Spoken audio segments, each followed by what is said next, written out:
नमस्कार. मी पुष्पलता जगताप आणि तुमचं माझ्या यूट्यूब चॅनलमध्ये खूप खूप स्वागत आहे. मित्रांनो, आजचा व्हिडिओ हा खूप महत्त्वपूर्ण असणार आहे. आजच्या व्हिडिओमध्ये आपण पाहणार आहोत की वय झाल्यानंतर जेव्हा तुम्हाला ऐकायला कमी येतं तर त्यावर उपाय काय. बरोबर ना? वय झालं आणि वय झाल्यामुळे ऐकायला कमी येणारच, नाही का? आणि त्यामुळं होतं काय की आपल्यापासून लोक दूर जायला लागतात किंवा आपल्याला काही सांगण्याचा प्रयत्न करत नाही, कारण आपल्याला ऐकू येत नसल्यामुळे, मोठ्याने बोलावं लागत असल्यामुळे आपल्याला कोणी काही सांगायला जात नाही आणि ह्या गोष्टीचा आपल्याला खूप त्रास होतो, नाही का? तर त्यावर एक उपाय म्हणून आपण हे प्रयत्न जर केले, ह्या गोष्टी जर काही तुम्ही तुमच्यासाठी केल्या तर कदाचित तुमचं तुम्हाला कानाने ऐकू येऊ शकतं किंवा ऐकण्याची तुमची क्षमतासुद्धा वाढू शकते. चला तर मग जाणून घेऊया आपण. मित्रांनो, सगळ्यात आधी एक प्रश्न आहे तुम्हाला विचारते की तुम्हाला असं कधी जाणवलं आहे का की जेव्हा तुमचा नातू तुमची नात हसून काहीतरी बोलतात तेव्हा तुम्हाला वारंवार विचारावं लागतं, बाळा जरा मोठ्यानं बोलशील का रे, मला ऐकू येत नाही. किंवा टी व्हीवर एखादं गाणं चालू असताना घरातली माणसं म्हणतात, आई आवाज इतका मोठा का ठेवलास. तेव्हा जर तुमच्या सोबतही असं होत असेल तर काळजी करू नका, अजिबात काळजी करू नका. तुम्ही एकटे नाही आहात मित्रांनो. वयाची 60 पार केल्यानंतर ही समस्या खूप सामान्य आहे. पण चांगली गोष्ट ही आहे आपल्यासाठी की काही चांगल्या सवयी आणि काही अगदी सोपे उपाय जे तुम्ही करू शकतात, असे जे सोपे उपाय जर केले तर तुमची ऐकण्याची क्षमता पुन्हा मजबूत करता येऊ शकते. मित्रांनो, आज या व्हिडिओमध्ये आपण त्याच सोप्या आणि घरगुती उपायाबद्दल बोलणार आहोत, ज्यामुळे तुम्ही तुमच्या कानाची ताकद वाढवू शकता आणि तुम्ही जेव्हा हिअरिंग मशीन शिवाय ऐकण्याचा आनंद घेऊ शकता ना.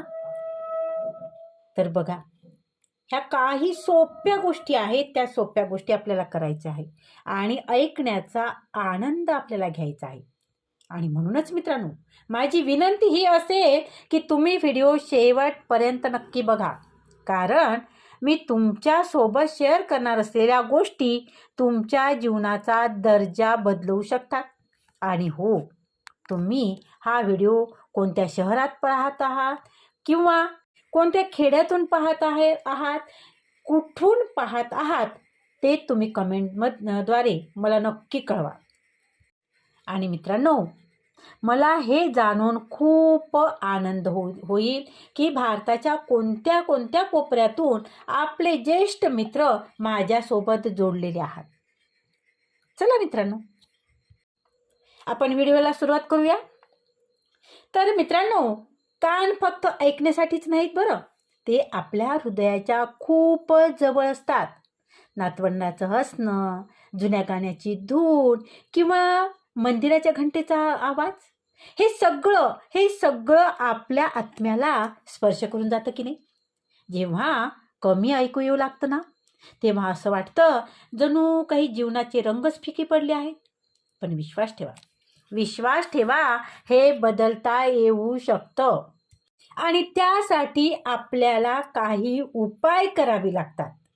तर त्यातील सर्वात पहिला उपाय म्हणजे कानाची योग्य स्वच्छता.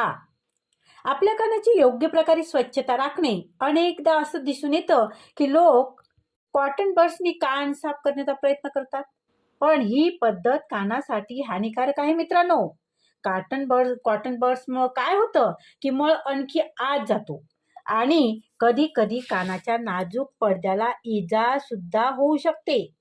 आणि म्हणून हे न करता, कॉटन बड्सचा उपयोग न करता काय करायचं, तर आठवड्यातून 1-2दा कोमट पाण्याची वाफ घेणे. बघा, सोपं आहे ना? आणि याचा साईड इफेक्ट सुद्धा नाही. कानाने वाफ घ्यायचा किंवा मग डॉक्टरांनी सांगितलेले एअर ड्रॉप्स वापरणे. यामुळे कानातला मळ आपोआप सैल होऊन तो बाहेर येईल. हा एक खूप सोपा उपाय आहे, पण याकडे दुर्लक्ष केल्याने कान हळूहळू बंद होऊ लागतात आणि ऐकण्याची ताकद मात्र कमी होऊ लागते मित्रांनो. आता आपण बघूया नंबर 2. नंबर 2 उपाय हा आहे की कानांना योग्य पोषण देणे. दुसरा उपाय. आता तुम्ही म्हणाल, कानाला योग्य पोषण देणे, तुम्ही विचार करत असाल ना, पोषण आणि कान, नाही का? तुम्हाला वाटलं असेल ना की पोषण आणि कानाचा काय संबंध? कानाला कुठलं पोषण द्यायचं? तर मित्रांनो, होय, आपल्या कानाच्या नसा आणि पडदेही आपल्या खाण्यापिण्यामुळेच मजबूत होतात. जर तुमच्या जेवणात हिरव्या पालेभाज्या असेल, बदाम, अक्रोड आणि मासे असतील ना, तर ते कानाच्या नसांना मजबूत करतात. आणि त्याचबरोबर ओमेगा 3, फॅटी ॲसिड आणि व्हिटॅमिन B12 कानामुळे एखाद्या वरदानापेक्षा कमी नाहीत. बघा, जर तुम्ही शाकाहारी असाल तर अळशीचे दाणे, मोहरीचं तेल आणि त्याचबरोबर दूध, दही याचा तुमच्या आहारात समावेश करा. आणि विश्वास ठेवा की हळूहळू तुमच्या कानाची क्षमता सुधारल्याचे तुम्हाला जाणवायला लागेल. आता पुढे जाऊया का? आता बघूया नंबर 3 काय उपाय आहे. तर नंबर 3 हा आहे की आवाजापासून सावध राहा. हो, मोठे जे आवाज असतात ना, जे लग्न, कार्य किंवा कुठे बाहेर जे मोठे आवाज होतात, त्या आवाजापासून सावध राहणं हा सुद्धा एक उपाय आहे मित्रांनो. आजकाल काय आहे ना, मोबाईल फोन आहे, टीव्ही आहे, रस्त्यावरचे हॉर्न वाजणं आहे, नाही का, त्याचा आवाज आहे. हे सगळं आपल्या कानांना थकवून टाकतं. तुम्ही लक्ष दिलं आहे का? जर दिवसभर खूप गोंगाटाच्या ठिकाणी राहिलो तर संध्याकाळपर्यंत कान जड वाटल्यासारखं वाटतं. आपले कान जड झाल्यासारखे वाटायला लागतात. आणि मग अशा वेळी आपण रोज काही मिनिट आपल्या कानांना आराम द्यायलाच हवा, नाही का? टीव्हीचा आवाज थोडा कमी ठेवा ना. मोबाईलवर हेडफोन कमीत कमी वापरा. आणि प्रयत्न हा करा की दिवसातून अर्धा तास शांततेत बसा. यामुळे काय होईल, तुमच्या कानांच्या नसांना आराम मिळेल आणि त्याचबरोबर तुमची ऐकण्याची क्षमता ही तीक्ष्ण होऊ शकते मित्रांनो. बघा, तुम्हाला ह्या 3 गोष्टी जितक्या छोट्या वाटत आहे ना, तितक्याच मोठी ताकद त्यामध्ये आहे. जर तुम्ही त्या रोजच्या जीवनात तुमच्या लागू करायला सुरुवात केली ना, तर हळूहळू फरक स्पष्टपणे तुम्हाला जाणवेल. आणि लक्षात ठेवा, जसं आपण डोळ्याच्या प्रकाशासाठी चष्मा लावतो ना आणि दाताच्या संरक्षणासाठी ब्रश करतो, त्याचप्रमाणे अगदी त्याचप्रमाणे कानाची काळजी घेणंही तितकंच महत्त्वाचं आहे. आता बघूया नंबर 4. नंबर 4 आहे कानाचे व्यायाम. आतापर्यंत आपण पाहिलं की कानाची स्वच्छता, योग्य आहार आणि त्याचबरोबर गोंगाटापासून आपला बचाव आपल्या ऐकण्याच्या क्षमतेला कसं सुधारू शकतो. पण गोष्ट इथे संपत नाही मित्रांनो. कानही आपल्या शरीराचा एक भागच आहे की नाही. आणि शरीराला जितक्या व्यायामाची आणि काळजीची गरज असते ना, तितकीच कानांनाही असते. आता विचार करा, जर आपण हात पाय हलवणं बंद केलं तर काय होईल? तर ते हळूहळू कमजोर होतात. त्याचप्रमाणे जर आपण कानांना कामच दिलं नाही तर ऐकण्याची क्षमताही हळूहळू कमी होऊ लागते. आणि म्हणूनच 4था उपाय आहे कानाचा व्यायाम. आता तुम्ही म्हणाल, अगं बाई, कानाचाही कुठे व्यायाम असतो का? तर हो, नक्कीच असतो. खूप सोपा मार्ग आहे. जसं की रोज काही मिनिटं वेगवेगळ्या आवाजांना ओळखण्याचा प्रयत्न करा. उदाहरणच द्यायचं झालं तर सकाळी उठून पक्ष्याचा आवाज बघा, लक्षपूर्वक ऐका. वेगवेगळ्या पक्ष्यांची किलबिलाट ओळखण्याचा प्रयत्न करा. किंवा घरात बसून घड्याळाचा टिक टिकचा आवाज ऐकण्याचा सराव करा. त्याचबरोबर दूर जाणाऱ्या गाड्यांच्या हॉर्नचा आणि स्वयंपाकघरातून येणाऱ्या आवाजाचा बारकाईने अभ्यास करा. हे छोटे छोटे प्रयत्न तुमच्या कानांच्या नसांना पुन्हा सक्रिय ठेवतात आणि त्याचबरोबर मेंदूलाही सजग ठेवतात. मित्रांनो बघा, अजून एक प्रभावी व्यायाम आहे हलकी टाळी किंवा स्नॅप साऊंड थेरपी.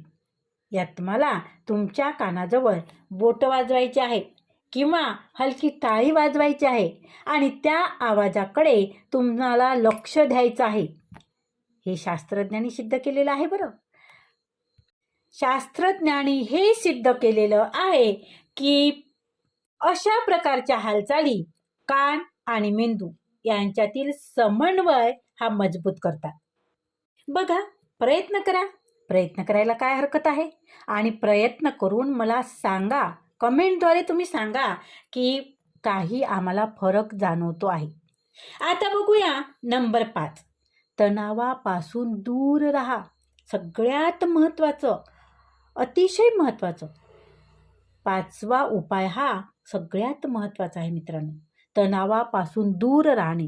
होय, तणाव, स्ट्रेस आपल्या ऐकण्याच्या क्षमतेवरही, तुम्ही जे स्ट्रेस घेताना, तुम्ही जो तणाव घेताना तो तुमच्या ऐकण्याच्या क्षमतेवरही वाईट परिणाम करतो. जेव्हा आपण चिंतेत असतो ना, तेव्हा शरीरातील रक्तप्रवाह बिघडतो आणि कानापर्यंत रक्त योग्य प्रकारे पोहोचतच नाही. आणि त्यामुळे होतं काय की तुमच्या ऐकण्याची क्षमता ही कमी होऊ लागते. आणि म्हणूनच प्रयत्न करा की दररोज काही मिनिट ध्यान करा, दीर्घ श्वास घेण्याचा सराव करा. कोणत्याही शांत ठिकाणी बसून दीर्घ श्वास आत घ्या आणि हळूहळू बाहेर सोडा. फक्त 5 ते 10 मिनिटाचा हा सराव फक्त तुमच्या कानांनाच नाही तर संपूर्ण शरीराला ताजतवानं करेल. आणि हो, त्याचबरोबर आनंदी राहणं हा सर्वात मोठा उपाय आहे बरं. बघा, आनंदी राहणं आपलं शारीरिक आरोग्य, मानसिक आरोग्य याच्यासाठी अतिशय महत्त्वाचं आहे आणि म्हणून ह्याकडे कधीही दुर्लक्ष करू नका. तुम्ही कधी लक्ष दिलं आहे का? किंवा तुमच्या असं कधी लक्षात आलं का? जेव्हा मन प्रसन्न असतं तेव्हा आपल्याला आजूबाजूचे आवाजही अधिक स्पष्ट ऐकू येतात. बघा, तुम्ही एखाद्या वेळेला तुम्ही असा प्रयत्न करून बघा की जेव्हा तुम्ही आनंदी आहात तेव्हा तुम्हाला आजूबाजूचं ऐकू येतं अगदी स्पष्ट. मुलांचं हसणं आहे, बायकोच्या गोष्टी आहे, जुनं गाणं आहे, सगळं काही अधिक गोड लागतं. तर मित्रांनो, तणावाला नाही आणि हसूला होय म्हणणं कानाच्या आरोग्यासाठी तितकंच गरजेचं आहे जितकं हृदय आणि मेंदूसाठी. आणि म्हणून काय करायला पाहिजे? आजपासूनच ठरवा की तुम्ही तणावाला नाही, नो, आणि हसण्याला होय, यस म्हणण्याचा सराव करा. आता बघूया नंबर 6. नंबर 6 आहे पुरेसे पाणी पिणे. आणखी महत्त्वाची गोष्ट आहे बरे, पाण्याची कमतरता. आपण अनेकदा विसरतो की शरीरातील पाण्याचा थेट परिणाम आपल्या कानांच्या नसावरही होतो. जर शरीर डिहायड्रेट असेल तर कानामध्ये आवाज येण्याची समस्या म्हणजेच टिनिटस होऊ शकतो. म्हणजेच दिवसभर पुरेसे पाणी पिणे खूप गरजेचं आहे.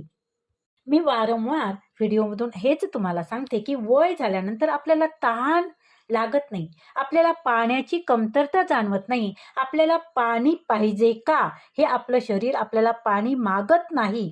याचा अर्थ आपल्या शरीराला पाणी नको असं नाही, तर आपली जी पाणी पिण्याची जी सवय आहे ती आपण स्वीकारली पाहिजे.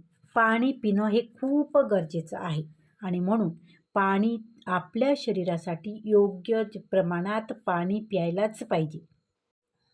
परंतु इथे एक आणखी महत्त्वाची गोष्ट मला सांगायची आहे की एकाच वेळी जास्त पाणी न पिता दिवसभर थोड्या थोड्या प्रमाणात पाणी पित राहा. ही सवय तुमच्या कानाच्या पडद्याला निरोगी ठेवते आणि ऐकण्याची क्षमता हळूहळू तुमची वाढते. मित्रांनो, मजेदार गोष्ट ही आहे की तुम्हाला ह्या सगळ्या गोष्टी ऐकायला खूप सोप्या वाटत आहे ना, नाही का? पण जेव्हा तुम्ही त्याची सवय लावून घ्याल तेव्हा तुम्हाला जाणवेल की जीवनातील गोडवा पुन्हा कानापर्यंत पोहोचला आहे. जरा विचार करा जेव्हा तुम्ही कोणालाही पुन्हा न विचारता स्पष्टपणे ऐकू शकाल तेव्हा कुटुंबासोबतच गप्पांचा आनंद किती वाढेल, नाही का? नातवंडाच्या गोष्टी, जुन्या कहाण्या, त्याचप्रमाणे भजन कीर्तनाचा आनंद, सगळं काही अगदी तुम्हाला जिवंत वाटेल, नाही का? आणि मित्रांनो, जीवनाच्या टप्प्यात आपल्याला फक्त एवढंच हवं असतं का की प्रत्येक दिवस थोडा आणखी सोपा, थोडा आणखी आनंदी व्हावा आणि कानाचं आरोग्य यात खूप मोठं भूमिका बजावत असतं. बघा, आता बघूया नंबर 7, योग्य औषधे आणि त्याचबरोबर डॉक्टरांचा सल्ला. खूप महत्त्वाचा. मी पुन्हा सांगते की योग्य औषध आणि डॉक्टरांचा सल्ला इथे खूप महत्त्वाचा आहे. सगळ्यात महत्त्वाचा मुद्दा हा आहे मित्रांनो, आणि तो म्हणजे औषध. होय, अनेकदा आपण जी औषधे रोज घेतो ना त्याचा परिणाम सुद्धा कानावर होऊ शकतो. ब्लड प्रेशर, शुगर किंवा वेदना कमी करणारी काही औषध कानाच्या नसांना कमजोर करतात. आणि म्हणूनच जर तुम्हाला वाटत असेल की गेल्या काही दिवसापासून ऐकण्याची क्षमता वाढली आहे तर तुमच्या डॉक्टरांशी तुमच्या औषधाबद्दल नक्की चर्चा करा मित्रांनो. कदाचित फक्त औषध बदलण्यानेही तुम्हाला फरक जाणवू शकेल बरं. एखाद्या औषधाचा दुष्परिणाम आपल्या कानांवर होऊ शकतो आणि म्हणून तुम्ही जेव्हा अशा गोष्टी तुमच्यासोबत घडतात तेव्हा तुम्ही तुमच्या डॉक्टरांशी नक्कीच चर्चा करा, नक्कीच त्यांचा सल्ला घ्या आणि त्यांच्या सल्ल्यानुसार औषध बदलायची का किंवा कशामुळे त्रास तुम्हाला जाणवतो हे त्यांच्याशी सल्लामसलत करा. आणखी एक गोष्ट मला इथे सांगावीशी वाटते की काय होतं मित्रांनो की कानात कधी टोकदार वस्तू घालू नका. आता तुम्ही म्हणाल की ह्या गोष्टी सांगण्याची गरज आहे का? आपण कोणत्या वयात येऊन पोहोचलेलो आहो, आपलं वय झालेलं आहे आणि टोकदार वस्तू आपण कानात घालू शकतो का? पण बरेचदा काय होतं ना मित्रांनो, अनेक लोक काही पिन आहे, माचीसच्या काडीने कान साफ करतात, कान साफ करण्याचा प्रयत्न करतात आणि हे खूप धोकादायक आहे. बघा, आजही बऱ्याच ठिकाणी बरेच लोक माचीसची काडीने कान साफ करतात आणि म्हणूनच मला तुम्हाला इथे सांगावंसं वाटतं की अशा गोष्टी कानात न टाकणे खूपच चांगलं आहे तुमच्या आरोग्यासाठी. अशा वस्तू टाकल्यामुळे काय होतं की कानाच्या पडद्यांना कायमचं नुकसान पोचू शकतं. आणि लक्षात ठेवा, कान स्वतःच आपली स्वच्छता करतो. आपल्याला फक्त त्याला मदत करायची आहे, त्याच्यावर कुठली जबरदस्ती करायची नाही. आणि म्हणून कुठल्याही गोष्टी कानात जेव्हा टाकतो तेव्हा त्याचा विचार करा की ह्याची गरज आहे का, नाही का? बघा, तर आता बघूया नंबर 8, नियमित तपासणी करणे. आता आपण बोलूया 8व्या उपायावर, अत्यंत महत्त्वाच्या उपायाबद्दल, डॉक्टरांकडे नियमित तपासणी. अनेकदा आपल्याला वाटतं की जोपर्यंत दुखत नाही ना तोपर्यंत डॉक्टरकडे जाण्याची गरज काय आहे. पण सत्य हे आहे की जसं आपण डोळ्याची तपासणी करतो त्याचप्रमाणे कानाचीही तपासणी करायला हवी, नाही का? दर 6 महिने किंवा वर्षातून एकदा.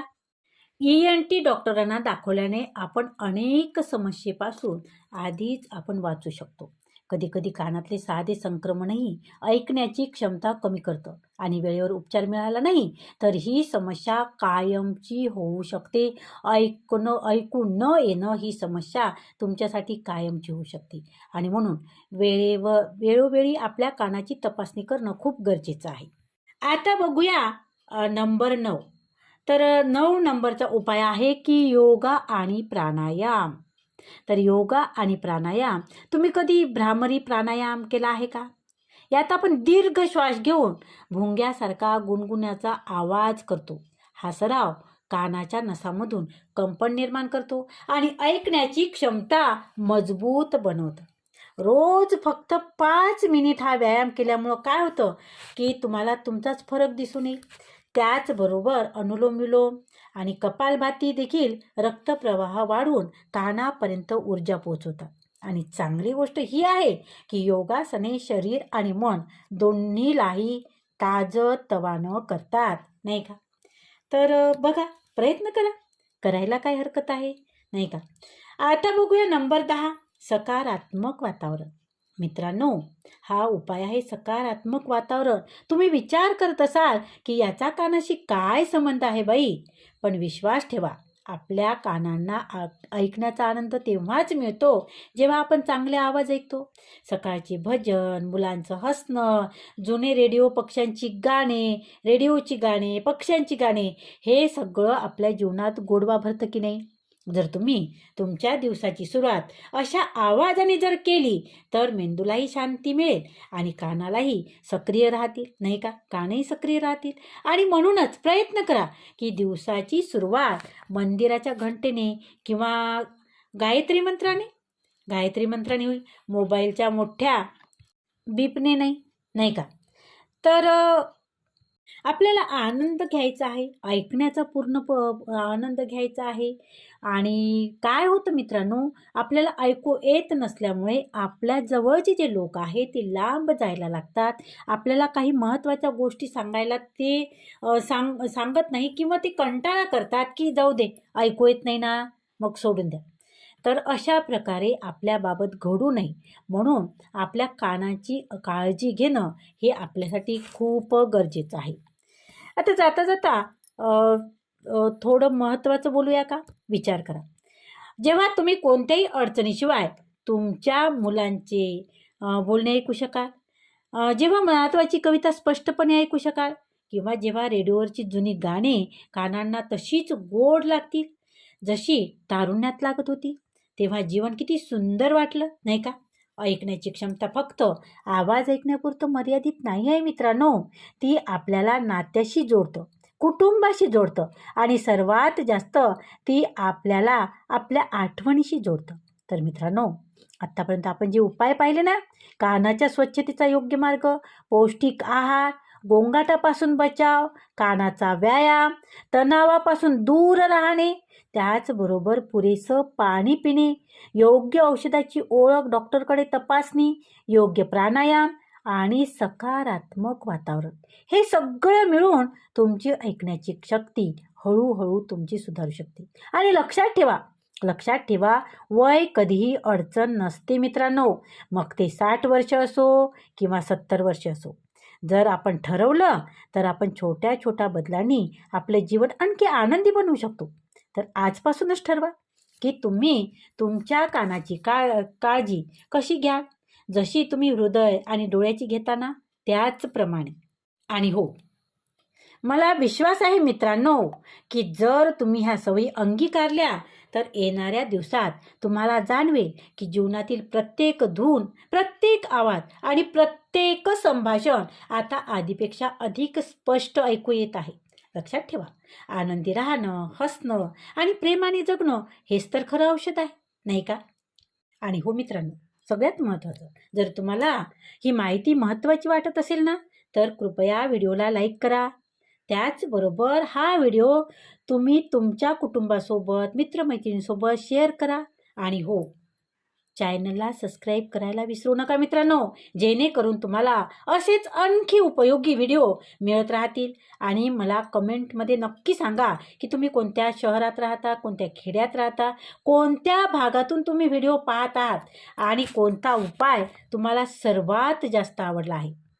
आणि हो, जाता जाता एवढंच म्हणेन की सर्वांना शुभेच्छा. निरोगी राहा, आनंदी राहा आणि त्याचबरोबर जीवनाचा आनंद भरभरून घ्या. धन्यवाद मित्रांनो, खूप खूप धन्यवाद. भेटूया पुढच्या व्हिडिओमध्ये.